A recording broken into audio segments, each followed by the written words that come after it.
Philadelphia. We welcome our viewers in the United States and around the world. Sometimes you wish you weren't right, but I was early in calling BS on that explosive BuzzFeed story claiming they had evidence that President Trump told Michael Cohen to lie to Congress. And then last night, a rare and forceful statement from Robert Mueller's office calling BuzzFeed's descriptions of documents and testimony regarding Cohen not accurate. Huge problem for journalism. What happens next? Plus, the president due to speak today at 3 p.m. about the shutdown stalemate, now in its 29th day. Will the gamesmanship ever end? Pelosi blocks the State of the Union. The president takes away her planes. I'm betting that if the unpaid TSA workers start to interfere with our plane travel, that's when the shutdown will immediately end. And the tragic deaths of 4 Americans in a deadly Syrian blast this week was a political Rorschach test. Some say it's proof we need to stay. Others argue it confirms we stayed too long. Senator Rand Paul is here. Plus, the Wall Street Journal calls him the capitalist for the common man. He invented the index fund to protect small investors. We'll remember the late Jack Bogle. But first, don't kid yourself. Yesterday was a bad day for journalism. Too many threw their street smarts to the wind and cast their lot with this incredible story about the president. No amount of wishful thinking should ever trump evidentiary analysis and critical thinking, but that's what happened. The key paragraph of the BuzzFeed story was this, quote, "Now, the 2 sources have told BuzzFeed News that Cohen also told the special counsel that after the election, the president personally instructed him to lie by claiming that negotiations ended months earlier than they actually did in order to obscure Trump's involvement." Pretty stunning, if true. An impeachable offense, to be sure. Attorney General nominee Bill Barr said as much in his testimony this week. But could that ever be proven? Not if it's just Trump's word versus Cohen's word. But on that score, BuzzFeed had an even bigger blockbuster. Quote, "The special counsel's office learned about Trump's directive for Cohen to lie to Congress through interviews with multiple witnesses from the Trump Organization and internal company emails, text messages, and a cache of other documents. Cohen then acknowledged those instructions during his interviews with that office." Well, that's when my BS meter went off. Friday morning, I questioned the legitimacy of the BuzzFeed blockbuster. I did it on CNN's New Day, via Twitter, my SiriusXM radio program, and my Facebook page. Blockbuster of a story gets dropped, and yours truly is the one saying, not so fast. And because the brunt of the story is the President of the United States, I again become the one carrying his water. Resist the temptation to look up the word suborning. Instead, the word of the day is corroboration. Hey, don't misunderstand. I wasn't disbelieving of the idea that the president would have told Michael Cohen to lie to Congress about building a tower in Moscow. What raised my eyebrow was the idea that there would be Trump Organization witnesses, company emails, texts, and a cache of other documents saying so. Say what you will about Trump and Cohen, but I've got to believe they're more sophisticated when it comes to skullduggery. Roy Cohn taught Donald Trump better than that. The president doesn't even send email or texts. Would he really create a paper trail in telling Cohen to commit that crime? Here in Philly, there's an adage among the Pauls. You never write a letter and you never throw one away. It means that when it comes to your misdeeds, you don't put anything in writing. But if a political opponent does, you hold it. From the get-go, I said this was a story that needed to be presumed false until shown otherwise, and it quickly went from bad to worse. Also on CNN's New Day, after I raised concerns about the story, one of the BuzzFeed co-authors appeared. Anthony Cormier was asked if he'd seen the corroboration himself. He said no. Watch. Have you seen any of that other corroborating evidence? No, I've not seen it personally, but the folks that we've talked to, the 2 officials that we've spoken to, are fully 100% read in to that aspect of the special counsel's investigation. Allison asked the right question, and that answer should have made people who were accepting the story as gospel nervous. But it didn't. And then soon thereafter, his co-author appeared on MSNBC, Jason Leopold. Leopold is both an accomplished journalist and someone with his own credibility problems, including erroneously reporting in 2006 that Karl Rove was about to be indicted in the Valerie Plame case. And Leopold contradicted what Cormier said. Watch. You haven't seen the documents, the texts, the emails, et cetera. So how confident are you that they actually exist, that this is true? I don't think that we've said that we haven't seen them, but I will say that I'm very confident that they exist. Your colleague said on CNN this morning that you were briefed on these documents by those law enforcement sources that you referenced. Can you clarify for me sort of what the status is of that? I'll just say that we've seen documents, we've been briefed on documents, we're very confident in our reporting. I'll just say that we've seen documents. That's when everybody's BS alarm should have been blinking red. It didn't pass the smell test. On the critical assertion of their story, one co-author said one thing on CNN and his partner said another on MSNBC.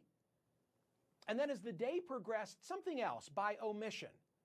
No confirmation by CNN, The Washington Post, or The New York Times regarding the story. That was telling because you know that they were working overtime.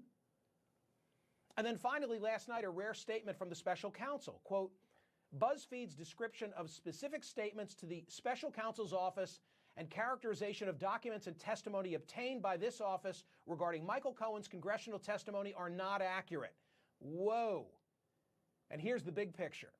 This is the real damage, and it's not to Donald Trump. Oh no, he comes out ahead. As I tweeted last night, if BuzzFeed blew it, the lasting harm will not be to Donald Trump, but to the many newsrooms working so hard to get it right. But now subject to renewed, bogus cries of fake news. The president just got a heavy dose of inoculation. It was no surprise that last night when I went to bed, Sean Hannity was again decrying the biggest case of government corruption in American history. And you know who understands what I'm saying? Robert Mueller. No wonder the special counsel's office issued a rare rebuke last night. They did that, no doubt, because soon they will want to be believed. All their effort will soon be scrutinized in a world where truth too often seems a moving target. They want their evidence to be evaluated based on critical thinking, not hyperbole and tribalism. And that just got much more difficult. I want to know what you think. Go to my website at smerconish.com. Answer this survey question. I'll give you the results at the end of the program. Do you believe corroboration will emerge in the form of emails, texts, or other documents regarding the BuzzFeed allegations of President Trump directing Michael Cohen to lie to Congress? Joining me now to discuss is Elie Honig. He's a former prosecutor for the Southern District of New York. Elie, before Trump gets cocky, sort of despite everything I've just said, hasn't Mueller ratcheted up his own credibility and made it more difficult the next time the president wants to say witch hunt, because people will remember that Mueller in this instance threw a flag? Absolutely, Michael. I think, look, Robert Mueller already had sort of the highest credibility that one can have in this profession, and I think he just enhanced that yesterday by coming out and, as you say, throwing a flag. I do think there is one sort of perverse result of this that may come out of it, is there may be a sort of inverse effect that we may start seeing, which is this. If Robert Mueller is going to comment on this particular story and say it's not so, how about all the other prior stories that have come out that have been damaging to Trump? How about all the stories that will come out about Trump? What happens when Mueller does not say anything about those? Now, I don't think it logically follows that Mueller signs off on those stories, but you will see, I think we will see people saying, well, Mueller objected to the BuzzFeed story, but he doesn't object to this one, so he must be confirming it. It's such a great observation on your part, and you wonder if too many will read too much into that. And if Mueller took that into consideration, really, you're underscoring what an extraordinary move it was last night. Yeah, it was, look, Robert Mueller runs a buttoned-up shop. And to see him come out and really pretty squarely refute the BuzzFeed story, I think was an incredible thing to see. And I've been looking at this, Michael, and I'm sure you have too, from the perspective of a litigator, former prosecutor. I'm trying to be a little bit analytical about this. And here's where I come out. We see these dilemmas all the time when you have two different people, two different parties telling you two different stories that are simply not fully reconcilable. So what do we know for sure? What is undisputed? Michael Cohen lied to Congress about the Moscow Project. Nobody disputes that. And I think it's also undisputed that Michael Cohen did not strike out on his own to tell those lies. It was part of a bigger coordinated effort. Mueller has written about Cohen's efforts to circulate and prepare his false testimony. So we know those things. So the questions that I see are these. Who were those other people involved? Was one of them Donald Trump? And was the involvement direct? Hey, Michael, I need you to do this. Or indirect? Maybe Trump said it to somebody else or word got around. The one thing I think we can safely write off now, given Mueller's response yesterday, is it was not direct, not in Mueller's current information. That, I think, is a safe read. And the other questions, I think, remain to be seen. Ellie, you're making reference, I think, to that Mueller sentencing memo and the line in it regarding congressional inquiries that you think made this story plausible to many when they read what BuzzFeed reported. Yeah, that is corroboration of sorts, right? Corroboration, it comes in all breeds. There is dead-on corroboration if you had an email, hypothetically, which I don't think exists, from Trump to Cohen saying, I need you to lie, or video. And then there's corroboration that gives you some of the foundations of the story. And I think Mueller's statement in that sentencing memo was good foundational corroboration for the idea that this was, in fact, a larger coordinated effort involving multiple people. Does it necessarily follow from that Donald Trump sat down with Michael Cohen and said, Michael, I need you to lie? Not necessarily, but it gets you part of the way there. What did you think of the reference to the law enforcement sources? You know, there are so many different levels of law enforcement in some fashion looking at the president or his family or the organization. How did you interpret that reference? It's so important that people understand that law enforcement never operates in a silo. We talk about Mueller's team. Yes, they are under lock and key, but understand Mueller's team has to deal all the time with other agencies, with other U.S. attorneys' offices. We know there's been overlap and coordination with the Southern District of New York, with the Federal District of the District of Columbia. You have all sorts of offshoots of a case, and law enforcement is constantly overlapping, even in far less complex cases than this one, like the ones I've done. I wasn't just dealing with Southern District of New York people and FBI New York. I was dealing with DEA. I was dealing with other U.S. attorneys' offices, sometimes with state officials. So you have to understand that there are a lot of people who could have information. The question, though, is what is the level of directness? First-hand information is one thing. But it sounds like in this case, the BuzzFeed people perhaps were relying on sources that had second-hand, third-hand. This is why we have hearsay rules in court. The farther away you get from the original source, the less reliable your evidence becomes. Great analysis, as usual. Ellie Honig, thank you so much. Thanks, Michael.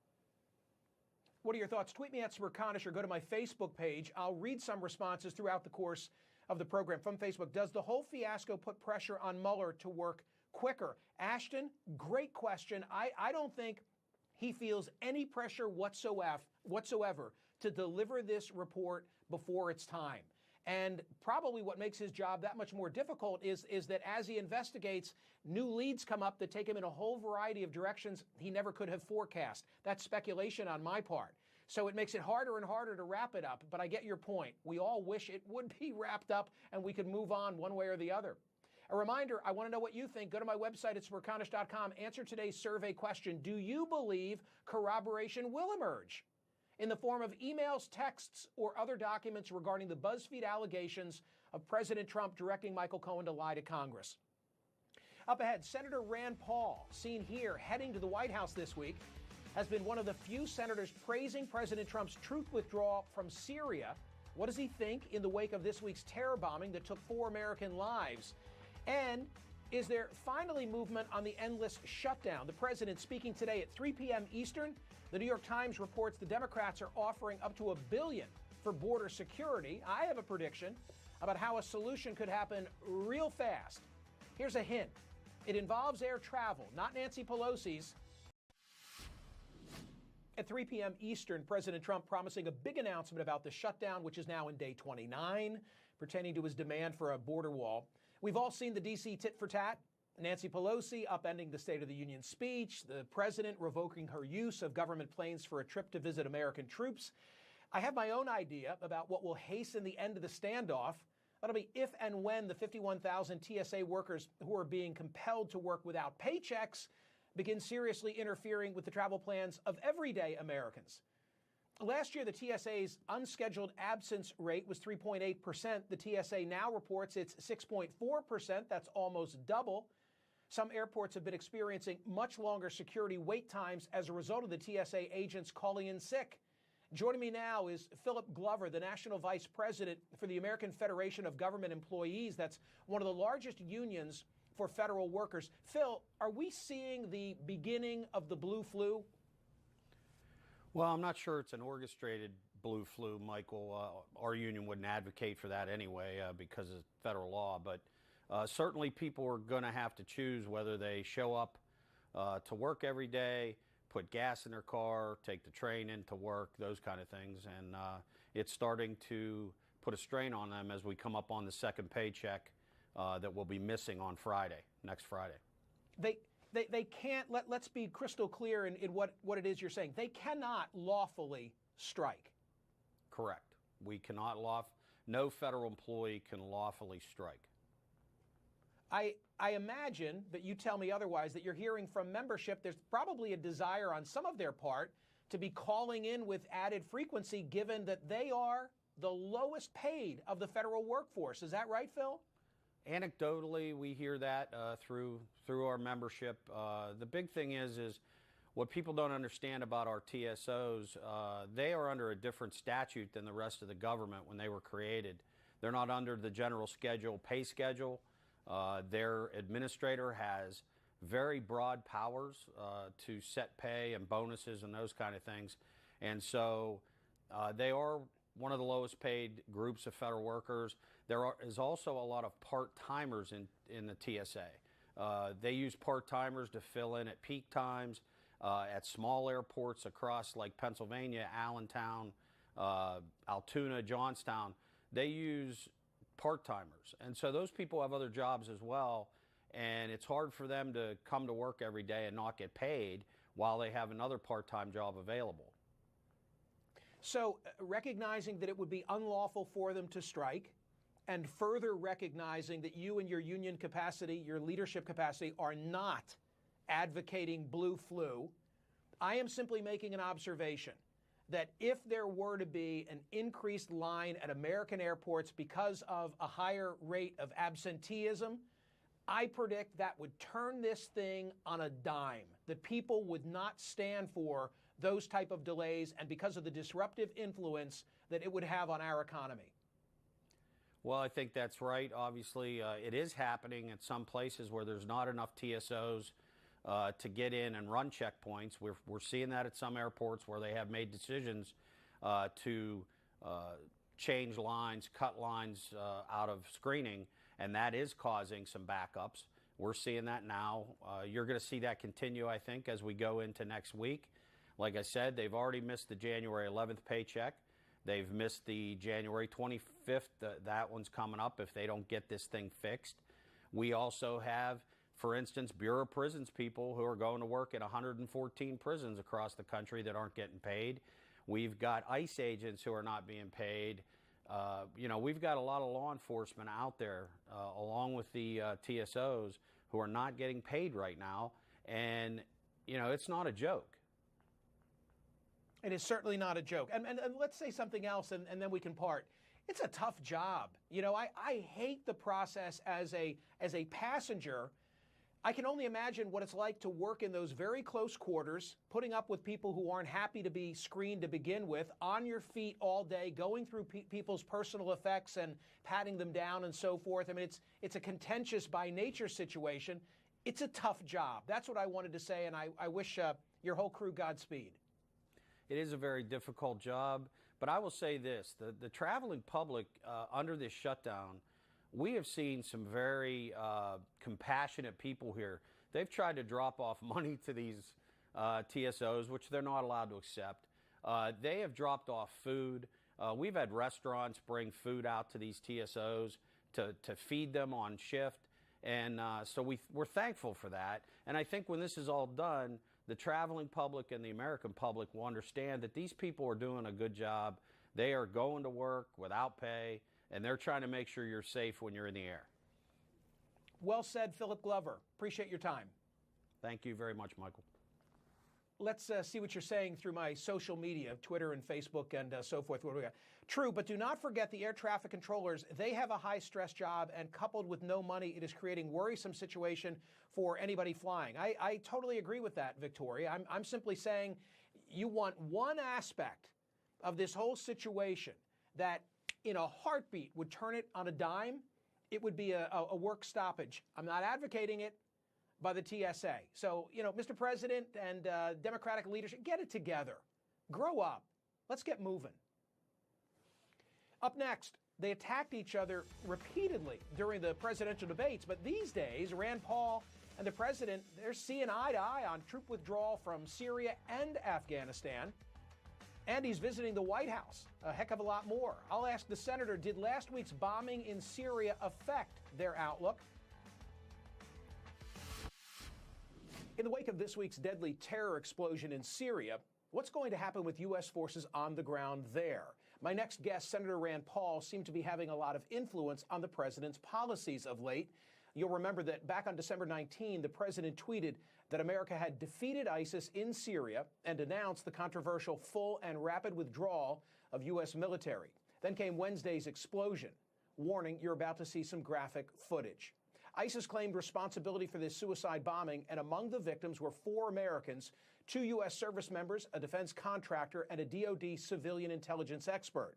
So does this make the case for staying or leaving faster? Senator Lindsey Graham spoke of his concern that the president's withdrawal announcement had led to uncertainty and emboldened our enemies.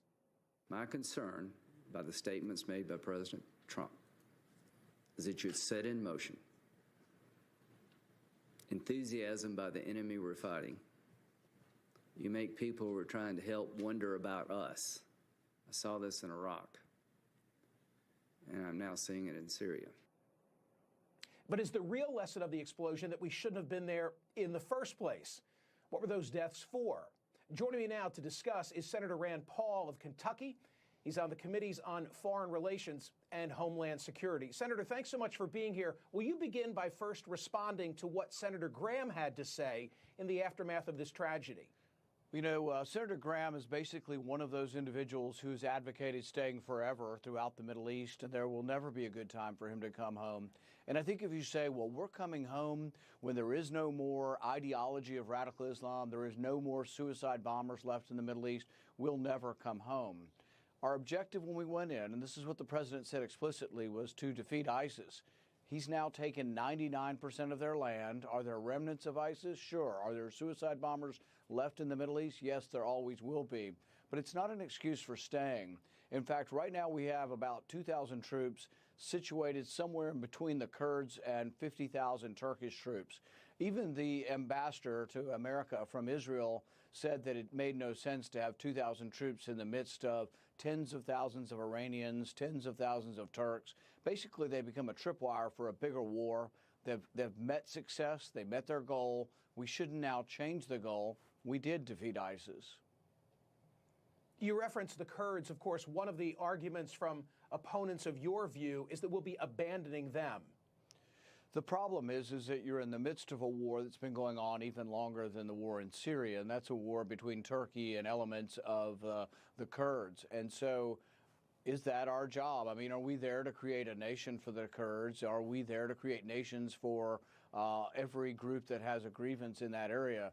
No, I don't think so. The Kurds have been brave fighters, and they've been good allies of us, and the Turks see them completely in an opposite way.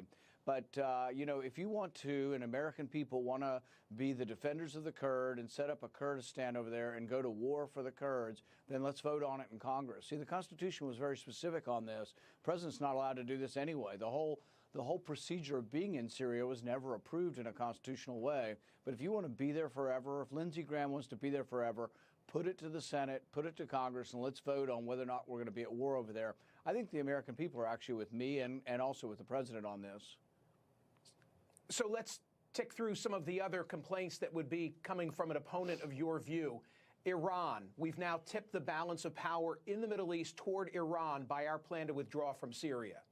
Actually, we've tipped the balance in favor of Iran by toppling Saddam Hussein. And this is something the president gets better than almost anybody, and he's been unafraid to say it. He's been very bold about it. The biggest foreign policy mistake of our lifetime bar none, was deposing and getting rid of the regime of Saddam Hussein, because that did actually tip the balance. It created chaos. And guess what? Iraq, their best ally now is Iran. Iran has a great deal of influence in Iraq, but that's because we got involved with regime change. That is the lesson of the Middle East. Every time we've had regime change, we've actually got unintended consequences. Okay, criticism number 3, and then I'll be finished, at least in this respect. We've now lost whatever leverage we might have with Bashar al-Assad. There is no leverage with Bashar al-Assad. Basically, he won the war, and it's you know, I'm not a fan of Assad, but at the same time, I'm also not a fan of the Sunni extremists that people in our government, like Lindsey Graham, have been so in love with and who have supported. The Sunni extremists that we have given weapons to have said, yeah, they hate Assad. They're indifferent, frankly, to ISIS. And when they're done with Assad, they'll go for Israel and the Golan Heights. So these aren't good people. And so sometimes wars don't have good people, and it doesn't make sense to be involved. That's why the Constitution wanted us to have a significant public debate before we went to war. You met with the president in the White House after this tragedy in Syria this week. What, if anything, can you tell us about that meeting? You know, that his primary concern was for the lives lost, for the soldiers. He referenced his trips to Walter Reed, how profoundly it affects him to see these soldiers, you know, missing limbs, soldiers with, you know, post-traumatic stress. You know, I think this is something that a lot of people haven't seen publicly, how concerned the president is for the soldiers and how he takes it as a burden and as an ominous responsibility to decide whether we're at war or not. Now, really, we should share the responsibility. Frankly, Congress should be involved in making this decision. But I think it does affect the president profoundly. And to those who say, oh, they were killed because we're leaving, no, they're killed because we were there. And the longer we stay, the more of our soldiers will be killed. And basically, 2,000 soldiers are targets. The Arabs on both sides, they love to kill Americans because it makes international news and it drags us further into their quagmire. Ultimately, I think the end of terror, the end of radical Islam, comes when Islam steps up. Islam has to police Islam. The Islamic countries have to police them. And I say, for goodness sakes, there's 1% of ISIS left and they can't take care of them. Why is it always our job? Why is it always our soldiers that have to lay their lives on the line? I think it's time for the Arabs to stand up and police their own nations. Senator Paul, some wondered whether the tragedy this week in Syria, the death of 4 Americans, would slow the president's withdrawal plan. You came out of that White House meeting and you said you thought, essentially, I'm paraphrasing, Afghanistan would be next, meaning that, if anything, this would accelerate withdrawal from the Middle East. Speak to that issue. You know, I can't give you a timetable. I can say that if you look at the president's public statements on endless war, perpetual war, that's the language that people like myself and others who have grown very weary of these wars that go on forever, really on the right and the left of the political spectrum, have been using. And so I've been more and more encouraged with what he's saying. You know, he's announced publicly they're going to remove some troops from Afghanistan. And what I said when I came out of the White House is, you know, it won't be as quick as some of us would like I would like, but it will happen. But I can tell you, you've got other Republicans, the hawks that were in that meeting, saying we can't have a precipitous leaving of Afghanistan, and yet 17 years and they're calling it precipitous. This is the problem. The neoconservatives that want to stay forever, they will tell you that in 10 years. Well, we can't have precipitous withdrawal from the Middle East, and it's a retreat. It's not a retreat. We won the war. I challenge these State Department folks, and people come in, I say, tell me one person. Give me the name of one person who was involved with 9/11 or helped the terrorists in Afghanistan who's alive, and I say, let's go get them. Give me the name of one person. They don't exist. We're now fighting people who weren't born at the time of 9/11. We have not authorized what's going on in Afghanistan. We should vote again. And I think the American people, in most polling, have shown somewhere between 50 to 60%. Some polls show above 60% say it's time to come home. So I'm hearing from you that you're in lockstep with President Trump. To the extent that's accurate, is John Bolton on your team, meaning the Trump-Rand Paul team? Because he seems at odds with some of that which you've said. You know, one of the things that John Bolton's been saying is that the conditions for withdrawing from Syria are Iran leaving. That I've never heard the president publicly or privately say. The president said he was going to defeat ISIS and come home. So the question is, will he take direction? And I don't have any evidence to say he won't take the president's direction. But if you change the conditions, and if you say we're not coming home till Iran comes home, guess what? That's a statement for saying we're never coming home. For example, is Iran in Iraq? Yes. Is Iran in Lebanon? They are in various proxies. Hezbollah are throughout the Middle East, and they are also in Syria. Are they coming home anytime soon? Probably not, and that would mean we stay forever, and then we stay as sitting ducks with 2,000 people there. So if you really want to be at war and you want to take over the Middle East and make it a province, and we'll have a provincial governor of Syria, you're going to have to send about 100,000 people in there, and they're going to have to stay forever, and you'll have to fight a pitched battle. We're not going to do that, so why would we send a pittance in there to make them sitting ducks for the enemy? So, no, I think the president's right. Win your battle, win the war, and then come home. The symmetry between yourself and President Trump on foreign policy is not something I would have anticipated as I reflect in my mind's eye back on those early Republican debates, some of which got rather testy and personal between the two of you. First of all, Rand Paul shouldn't even be on this stage. What explains for the emergence of this odd couple relationship? You know, I think the interesting thing is a lot of people didn't know exactly who Donald Trump was when he came on the scene. He was fairly new to activity in the Republican Party, and those of us who challenged him, who wanted to offer a different vision, of course, we wanted to accentuate what we perceived to be the differences.